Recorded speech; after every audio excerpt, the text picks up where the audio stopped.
અને સમાચાર પર નજર કરીએ। વઢવાણ બસ સ્ટેન્ડ વિસ્તારમાં ઘાતક હથિયારો સાથે મારામારીનો વિડીયો વાયરલ થયો છે। વાયરલ વિડીયોમાં કોઈ કારણસર મહિલા અને પુરુષો હાથમાં લોખંડના પાઇપ અને ધારિયા જેવા હથિયારો સાથે મારામારી કરતા નજરે પડ્યા। વિડીયો વાયરલ થતા પોલીસે તાત્કાલિક તપાસ હાથ ધરી અને હથિયારો સાથે જાહેરમાં મારામારી કરનાર આરોપીઓને ઝડપી પાડ્યા। આરોપીઓને ઝડપી પાડી વઢવાણ પોલીસે ઘટના સ્થળે લઈ જઈ કાયદાનું ભાન કરાવ્યું। तो दृश्यों में आप जी रीते जोई रह्या छो लोखंडना पाइप जोवा मळी रही है, धारिया जोवा मळी रह्या छे। पोलीस अने आरोपीओ झड़पी पड्या हता तेना पण दृश्यों आप जोई रह्या छो। घातक हथियारों साथे मारामारीनो आ विडियो जे छे ते हालमां सवाल ऊभा करी रह्यो छे लॉ एंड ऑर्डर ने लईने। वढवाण जेवा विस्तारनी अंदर पण असामाजिक तत्वों पोलीसनो डर नथी रह्यो के ज्यां वारंवार आवी घटनाओं एक बाद एक बनी रही है।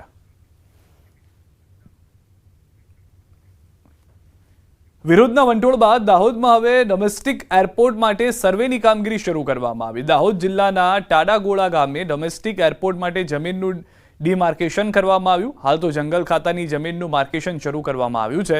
जमीननुं डिमार्केशन शरू कराता ग्रामजनो असमंजसमां छे, कारण के जंगलनी जमीन साथे खेडूतोनी खानगी जमीन पण एरपोर्टवाळा लई लेशे तेवो ग्रामजनोमां डर हतो। आ कामगीरी दरमियान 250 थी વધુ પોલીસ જવાનોનો બંદોબસ્ત ગોઠવાયો હતો। દાહોદ એરપોર્ટની જમીનની ડિમાર્કેશનની કામગીરી ચાલે છે। એ આજની કામગીરી ડિમાર્કેશનની છે બસ। એટલે આજ રોજ આ લોકો કોઈ પણ વ્યક્તિ કે સરપંચ કે તલાટીને જાણ કર્યા વગર જંગલની જમીનના સર્વેના બહાને અત્રે ટાડાગોળા અને શારદા ગામમાં આવી ચડેલ છે। અમે એરપોર્ટનો આગળ બી વિરોધ કર્યો હતો, કોરિડોરનો વિરોધ કર્યો હતો, અમે ડેમનો વિરોધ કરીએ છીએ, કારણ કે અમારે આદિવાસી એ જળ જંગલ જમીનના સાથે રહેવાવાળા પહેલેથી કલ્ચર છે। અમે જળ જંગલ અને જમીનને સાચવવા માંગીએ છીએ। પોલીસ વિભાગ તરફથી એક ડીવાયએસપી, 6 પીઆઈ, 8 જેટલા સબ ઇન્સ્પેક્ટર તેમજ 110 જેટલા પોલીસ કર્મચારીઓ હાલમાં હાજર છે અને હાલ શાંતિપૂર્વક માહોલમાં સર્વેની કામગીરી ચાલુમાં છે। અમદાવાદથી સમાચાર મળી રહ્યા છે। અમદાવાદના નારણપુરા વિસ્તારમાં આગની ઘટના ઘટી છે। ગેસની લાઇન ફાટતા આગ લાગી। રોડ ઉપર ગેસની લાઇન ફાટતા આગ લાગી છે। फायर विभागे आग पर काबू मेळव्यो होवानी हालमां प्राथमिक जानकारी मळी रही है। एक काम चाली रह्युं हतुं तेवी प्राथमिक जानकारी है। दरमियान गैसनी पाइपलाइन फाटे छे। रहीशोमां दौड़ जोवा मळी रही है, दौड़भाग थई जाय छे अने त्यारबाद आ प्रचंड आगने काबूमां लेवामां आवी होवानी पण प्राथमिक जानकारी मळी रही है। गैसनी लाइन फाटता आ आग जे छे ते तेटली प्रसरी गई हती। स्थानिक लोको दौड़ी आव्या हता। फायर विभागनी टीमने तुरंत जाण करवामां आवी हती। गैसનું જે સપ્લાય હતો તેના ઉપર પણ રોક લગાવવામાં આવી હતી।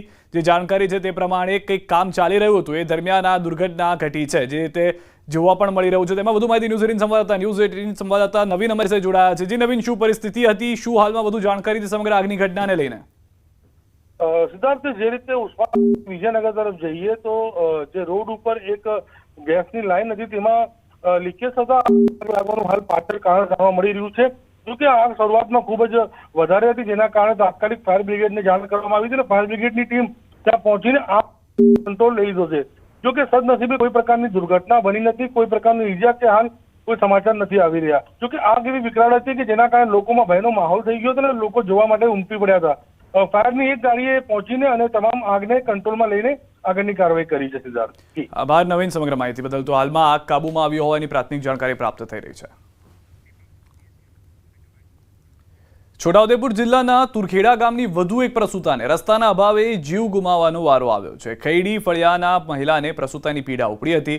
રસ્તાના અભાવે 3 કિલોમીટર દૂર સાવધા ફળિયા સુધી જોડીમાં ઉચકીને લઈ જવાય। સાવધ ફળિયાથી છોટાઉદેપુર હોસ્પિટલ પર પહોંચ્યા હતા। તબીબને મહિલાની હાલત ગંભીર જણાતા તાત્કાલિક વડોદરા લઈ જવાનું કહ્યું હતું।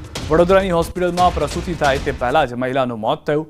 અંતરડા વિસ્તારમાં ખરાબ રસ્તાને કારણે બીજી એક મહિલાને મોત મળ્યું છે। વારંવાર બનતા બનાવો બાદ પણ તંત્રની જાણે ઊંઘ ઉડતી નથી, જેથી સ્થાનિકો રોષે ભરાયા છે। રોડ રસ્તાની માંગ સાથે 4 દિવસ પહેલા જ કલેક્ટરને આવેદનપત્ર પણ આપવામાં આવ્યું હતું। તો હાલમાં જે દ્રશ્યો છે તે ફરી એક વખત સવાલ ઊભા કરી રહ્યા છે કે જે વિકાસ ગામે ગામ પહોંચી ગયા હોવાના દાવા થઈ રહ્યા છે તે ફક્ત દાવા પૂરતા જ સીમિત હોય તેવું લાગી રહ્યું છે।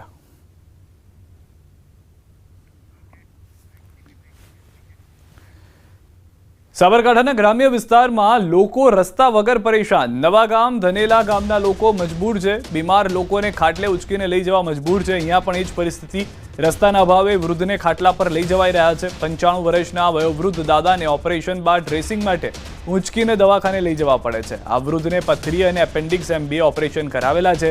ઘરેથી 2 કિલોમીટર સુધી ખાટલા ઉપર લઈ ગયા, ત્યારબાદ બોલાવી ગાડી હોસ્પિટલ ખાટલે સુવડાવી લઈ જતા તેવા દ્રશ્યો પણ જોવા મળી રહ્યા છે. તો આ પરિસ્થિતિ જે છે તે 1-2 વિસ્તારની 1-2 જિલ્લા પૂરતી નહીં, અલગ અલગ વિસ્તારમાં આ પ્રમાણેની પરિસ્થિતિ જોવા મળી રહી છે. 10 થી 12 લોકોની જરૂર પડે છે એક વ્યક્તિને સારવાર માટે લઈ જવા માટે.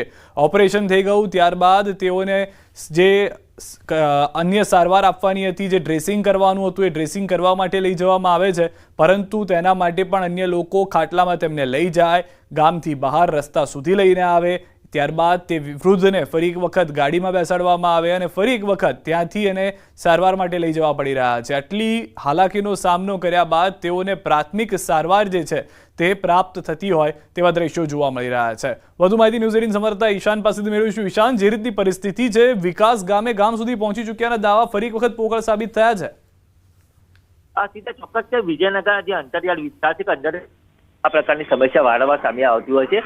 નોંધ છે કે વિજયનગરનું આ જે ગામ છે કે ગામમાં જ્યારે કોઈ વ્યક્તિ બીમાર પડે કે કોઈ પણ પરિસ્થિતિ સર્જાતી હોય કે જે આરોગ્યની કોઈ પણ જરૂરિયાત ઊભી થતી હોય ત્યારે એ વ્યક્તિને ખાટલામાં લઈને પસાર થવું પડતું હોય છે. નોંધનીય છે કે દર વર્ષની જેમ આ વર્ષે પણ આ પરિસ્થિતિનો સામનો કરવો પડતો છે. વારંવાર સ્થાનિકો અને ત્યાંના અગ્રણીઓ દ્વારા રજૂઆત કરવામાં આવી છે, છતાં પણ તંત્ર દ્વારા કોઈ નિવેડો આવતો નથી, જેના કારણે આ પરિસ્થિતિનું નિર્માણ થતું હોય છે. અનેકવાર રજૂઆત કરવા છતાં પણ કોઈ નિવેડો નથી આવતો.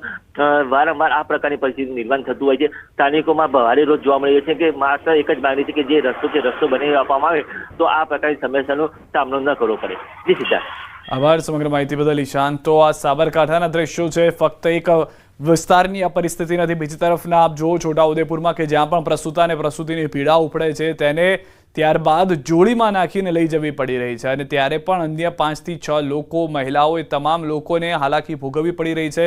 ખુદ પ્રસૂતા પીડાઈ રહી છે અને એ દરમિયાન આ પરિસ્થિતિનું નિર્માણ થાય છે.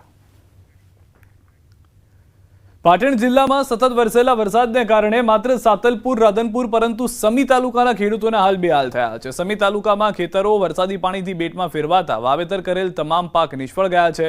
ખેડૂતોની તમામ આશાઓ અને મહેનત પાણીમાં ડૂબતી જોવા મળી રહી છે, જેના કારણે ખેડૂતો સરકાર પાસે માંગ કરી રહ્યા છે કે સમી પંથકમાં સર્વે કરવામાં આવે અને સર્વે કરી ખેડૂતોની પાક નુકસાનીની સહાય ચૂકવવામાં આવે. રવિ સિઝનમાં પણ મોટાભાગના ખેડૂતોને વાવેતર કરવું મુશ્કેલ બન્યું છે. અમારા ગામે 6 અને 7 તારીખે ભયંકર વરસાદ પડવાથી કપાસ, એરંડા, જુવાર, તુવર, અડદ તમામ પાક નિષ્ફળ ગયેલ છે. અમે એક હેક્ટરે 50 થી 60 હજાર રૂપિયાનો ખર્ચો કરેલ છે. 48 કલાકમાં જે તુવેર, કપાસ, એરંડા બધું આખું નિષ્ફળ જ ગયું. અમે ઘણી આશાએ વાવ્યું હતું. અમને એમ હતું કે ઓણ ખેતી આપણી રૂપિયો છે, બરાબર, એટલે આખો પાક નિષ્ફળ ગયો. હવે અમારે નવી સરથીને શું સી રીતે લાવવું અને કેવી રીતે ભાઈ પેલું કરવું એ જ છે. ડીઝલના જતારી પૈસાની તકલીફ પડી જઈ. રવિ સિઝનમાં જો હજુ તો પાણી ભર્યા છે એ હવે ક્યારે ઓછા થાય એ પ્રમાણે રહે. જો અડધી જમીન વાવાશે ને અડધી તો પડી જ રહે એવી સ્થિતિ છે સાહેબ. અને સરકાર રાહત આપે તો મેર પડે. એ હેક્ટરે 50-50 હજાર રૂપિયા હાલે તો મેર પડે, નાખે તો કાંઈ જીવાય એવું છે નહીં. પાટણ જિલ્લામાં પડેલા અવિરત વરસાદે ખેડૂતોના હાલ બેહાલ કર્યા છે. દ્રશ્યો હું તમને બતાવવા માંગીશ. ન માત્ર રાધનપુર અને સાતલપુર પરંતુ સમી પંથકના ખેડૂતોની હાલત પણ હાલ દયનીય દશામાં મુકાઈ જવા પામે છે. જે રીતે દ્રશ્યો બતાવવામાં આવે છે, જે દ્રશ્યો છે સમી તાલુકાના સોનાર ગામના દ્રશ્યો, જ્યાં ખેતરો તમને જળમગ્ન જોવા મળશે. ખેડૂતોએ ઘણી આશાઓ સાથે જે વિવિધ પાકોનું વાવેતર કર્યું હતું તે તમામ પાકો હાલ પાણીમાં ગળકાવ જોવા મળી રહ્યા છે અને પાણીમાં ક્યાંક ખેડૂતોની આશા ગરકાવ થઈ ગઈ હોય તેવા કરુણ દ્રશ્યો હાલ સામે આવી રહ્યા છે. મહત્વની વાત છે કે હેક્ટર દર ખેડૂતોએ 25 થી 30 હજાર સુધીના ખર્ચાઓ કર્યા હતા અને પાક સારો લઈને રવિ સિઝનમાં કંઈક ઉપજ મેળવી શકે તેવી આશાઓ હતી, પરંતુ કુદરતી આફત એ હદે આવી ગયા. સમગ્ર વિસ્તારના ખેતરો જાણે સરોવર બની ગયા તે પ્રમાણે ખેતરોમાં ઢીંચણસમાં પાણી ભરાઈ ગયા અને હાલની સ્થિતિએ પણ ખેતરોમાં ઢીંચણસમાં પાણી ભરાઈ ગયા છે. રવિ સિઝન લેવી પણ સમી તાલુકાના ખેડૂતોને ક્યાંક મુશ્કેલ જણાઈ આવી રહી છે. અશરફ ખાન, ન્યૂઝ 18, પાટણ. જૂનાગઢમાં એક ખેડૂતે ધારાસભ્યને બોલતી કરી દીધી છે બંધ. સભામાં ગોપાલ ઇટાલિયાને કર્યા સણસણતા સવાલ. આ સભામાં આવેલ એક સ્થાનિકે આપ નેતાઓને આડે હાથ લીધા, કારણ કે તેઓ છેલ્લા ઘણા સમયથી પ્રદૂષિત પાણીને લઈને હેરાન પરેશાન છે. કારણ કે ભાટ ગામ, સુખપુર સહિતના ગેરકાયદેસર ઘાટથી પાણી પ્રદૂષિત થઈ રહ્યું છે, જે ખેતીને નુકસાન પહોંચાડે છે.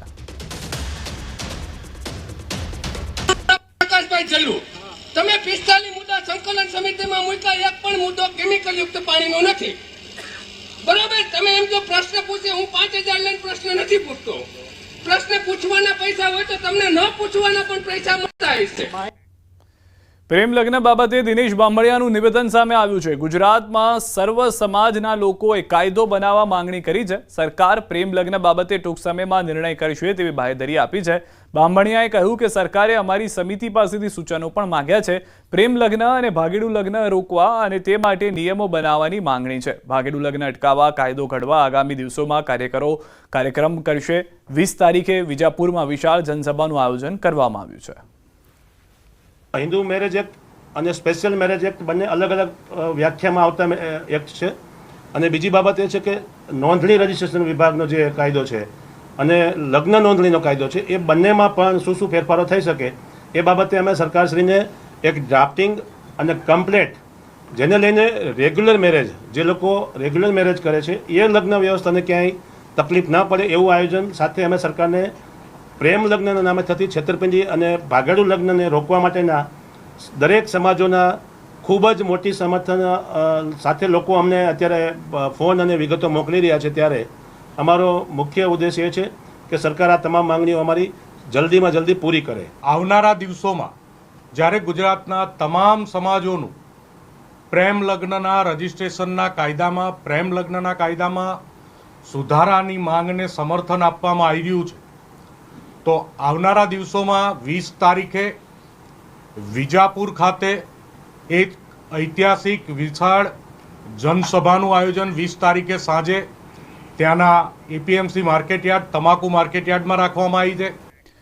અમદાવાદથી સમાચાર. બિલ્ડર હિંમત રૂડાણી હત્યા કેસની તપાસ ક્રાઇમ બ્રાન્ચને સોંપાઈ. જમીન અને પૈસાની લેતી દેતીમાં કરાઈ હત્યા. હત્યા માટે 1 કરોડની આપી હતી સોપારી. મુખ્ય આરોપી મનસુખ લાખણીની ધરપકડ. પોલીસે કુલ 4 આરોપીની કરી છે ધરપકડ.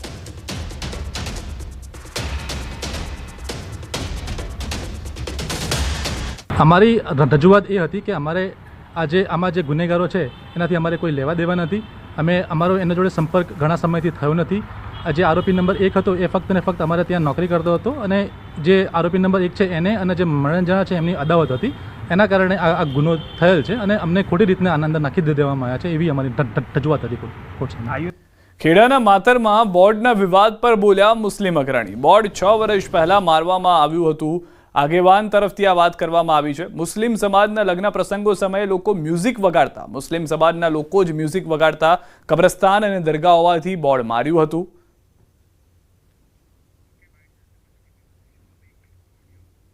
આવેલ નાની ભાગોળ વિસ્તારની અંદર એક બોર્ડ મારવામાં આવ્યું હતું અને બોર્ડના કારણે વિવાદ સર્જાયો હતો. આ તમે જે અત્યારે બોર્ડ જે જોઈ રહ્યા છો બ્લેક કલરનું, આ બોર્ડ ઉપર લખવામાં આવ્યું હતું કે જાહેર સૂચના, નાની ભાગોળ વિસ્તારમાં આવેલા હુસેની ચોકની અંદર મદ્રેસા, દરગાહ તેમજ મસ્જિદની આજુબાજુ ગરબા ગાવા કે વગાડવા પર પ્રતિબંધ ફરવામાં આવે છે. જો કે આ સમગ્ર બાબતે બજરંગ દળ દ્વારા ગઈકાલે જે માતર પોલીસ સ્ટેશન ત્યાં અરજી કરવામાં આવે છે અને અરજી દરમિયાન માતર પોલીસને પણ આ બોર્ડ ધ્યાનમાં આવતા તાત્કાલિક આ બોર્ડ ઉપર કાળો કલર મારી તેને હટાવવામાં આવે છે. પરંતુ હાલમાં જે પ્રકારે પોલીસ દ્વારા આ સમગ્ર બાબતે બજરંગ દળ દ્વારા ટ્વીટ કરાતા અત્યારે આ વિવાદ વકર્યો હતો અને હાલમાં માતર પોલીસ સ્ટેશન છે ત્યાં આગળ બંને સંગઠનોના જે લોકો છે તેમને ભેગા કરી અને આ બોર્ડ કેટલા સમયથી માર્યું હતું, કયા કારણે માર્યું હતું, તમામ બાબતે પોલીસ તપાસ કરી છે. હવે જોવું રહ્યું છે પોલીસ આ બાબતે કેવા પ્રકારનો ખુલાસો કરે છે. ઉમંગ પટેલ, ન્યૂઝ 18 ગુજરાતી, માતર ખેડા. તો આ સમગ્ર મામલે હિન્દુ આગેવાનો જે છે તેના નિવેદન જોવા મળી રહ્યા છે. ચોક નાની ભાગોળ અને મોટી ભાગોળની મધ્યે આવેલું છે, બરાબર છે. હવે એમાં કેવું હતું કે સાહેબ બહારથી જાનો આવતી હતી ને તો ત્યાં એક હોલ પણ છે અમારા મદ્રસાનો, મુસ્લિમ સમાજનો, ફક્ત અને ફક્ત મુસ્લિમ સમાજનો. ત્યાં હિન્દુ સમાજનો કોઈ પણ દુકાન કે મકાન કે કોઈ આવેલું નથી, બરાબર છે. તો અમે અમારી આસ્થાના માટે ત્યાં કબ્રસ્તાન છે સાહેબ, એટલે આજુબાજુ 2 મોટા કબ્રસ્તાન આવેલા છે, લગભગ 2000 કબરો છે. એક મસ્જિદ આવેલી છે મોટી, એક દરગાહ આવેલી છે. એને લઈને અમારી લાગણી ના દુભાઈ, જેથી બહારના જે અમારા મુસ્લિમ સમાજના જે જાન લઈને આવતા હતા ત્યાં આગળ ઢોલ, તાંસા અને ગરબા રમતા હતા, જેથી કરીને અમે મૌખિક કહેતા હતા તો ઇસ્યુ ના ઊભા થાય એના માટે એક જાહેર સૂચના માટે અમે એક બોર્ડ મારેલું. આજે માતર પોલીસ સ્ટેશનની અંદર અમે અરજી આપી છે અને અમારી રજૂઆત છે કે આ બોર્ડ તાત્કાલિક ધોરણે દૂર થાય. સાથે સાથે આ જે પણ અરાજકતા ફેલાવનાર લોકો છે એમની સામે કડક કાર્યવાહી થાય. અમે કહ્યું કે ભાઈ ધ્યાનમાં નહોતું, આજે વિષય આવ્યો છે, પછી અમે ત્યાં ખાતરી કરી, ખરેખર ત્યાં બોર્ડ લાગેલું હતું. એ બોર્ડ લાગ્યા પછી અમે જોઈને ત્યાંના લાઈવ લોકેશન ફોટો સાથે પોલીસ સ્ટેશન આવી અને અમે બધા કાર્યકરો, લોકલ કાર્યકરોને એકત્ર કરી અને અરજી આપી કે સાહેબ સંવૈધાનિક રીતે આ બોર્ડ ખરેખર યોગ્ય નથી. આ તરફ માતર પોલીસ મથકમાં સમગ્ર મામલે પોલીસ ફરિયાદ આપવામાં આવી છે. ફરિયાદી દ્વારા ધાર્મિક લાગણીઓ દુભાઈ હોવાની ફરિયાદ આપવામાં આવી હતી. गरबा एक धार्मिक उनकी जो भावना है गरबा के त्योहार के प्रति, गरबा या उस प्रथा के प्रति, तो उनकी जो धार्मिक भावना आहत हुई तो उसी के हिसाब से उन्होंने एक क्राइम यहाँ पर रजिस्टर करवाया. और जो नानी भागोड़ मुस्लिम पंच के जो प्रमुख और उप प्रमुख है अयूब खान, उस्मान खान पठान और यूसुफ मियाँ इल्मुद्दीन खोखर, उन दोनों के खिलाफ उन्होंने एक भारतीय न्याय संहिता के सेक्शन 299 और 54 के तहत मुकदमा दर्ज कराया. અન્ય સમાચાર પર નજર કરીએ. અમદાવાદમાં નવરાત્રીની તડામાર તૈયારીઓ વચ્ચે ચોંકાવનારા સમાચાર આવી રહ્યા છે. અમદાવાદમાં માત્ર 9 આયોજકોએ ફાયર સેફટી સર્ટિફિકેટ મેળવવા અરજી કરી છે. આયોજકો માટે આપવામાં આવેલી એસઓપી વગર નહીં મળે સર્ટિફિકેટ. ₹300ના બોન્ડ ઉપર ગાઈડલાઈનનું ચુસ્ત પાલન કરવા બાહેધરી પત્ર લેવામાં આવશે. જેમ જેમ ઓનલાઈન અરજી આવે છે તેમ તેમ પાર્ટી પ્લોટ અને ક્લબનું થઈ રહ્યું છે ચેકિંગ. અમદાવાદના એસજી હાઈવે પર આવેલા પાર્ટી પ્લોટ પર ફાયર વિભાગે ચેકિંગ કર્યું. इस बार की नवरात्रि में भी अहमदाबाद फायर एंड सर्विसेज ने हर साल की तरह ही तैयारी रखी है. इसमें भी हमें एक एप्लीकेशन चाहिए होगी, एक ऑनलाइन एप्लीकेशन चाहिए होगी और साथ में सपोर्टिंग डॉक्यूमेंट चाहिए होंगे.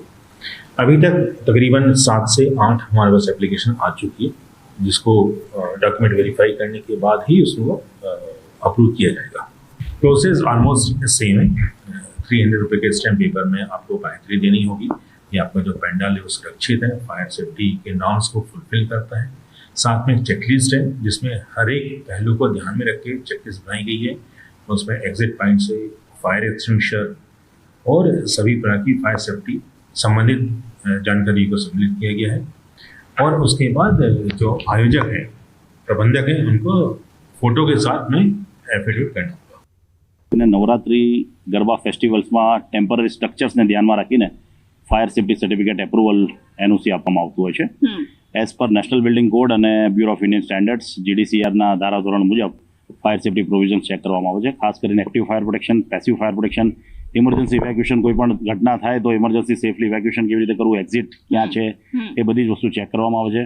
ખાસ કરીને એસી ડોમ છે અને ઓપન પાર્ટી પ્લોટ છે એનું ઇલેક્ટ્રિકલ ફાયર અને ફેબ્રિક્સ, વુડન કમ્બસ્ટિબલ્સ, આ બધા વસ્તુને ધ્યાનમાં રાખીને ફાયર લોડનું કેલ્ક્યુલેશન કરવામાં આવે છે. સામે શું ફાયર પ્રોટેક્શન બેલેન્સ છે તે ચેક કરવામાં આવે છે.